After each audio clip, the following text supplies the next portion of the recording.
few moments later.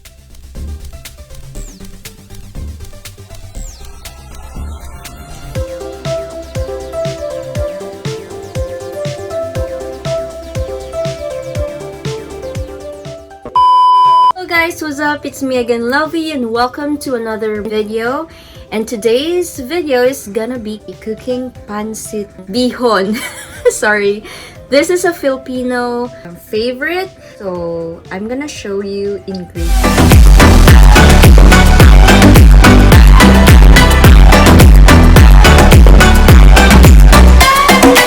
Garlic, onion, pepper, and lima beans are mixed veggies with carrots and cabbage. Pork, sausage or jalapeno cheddar sausage, also bihon, and our canton, oriental style noodles canton. Yan yung wok natin, and enjoy the video. Sana may matutunan kayo. You also need, of course, salt and pepper to flavor the pancit and the spices.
guys, yun lang yung pancit bihon recipe natin. So if you have any suggestions on what to sahog, so you can comment down below. And also, if you're not subscribed yet to my channel, please hit the like and subscribe button below for more videos from me.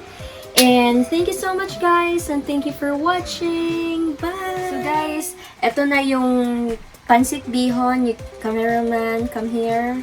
So ito yung final ano natin.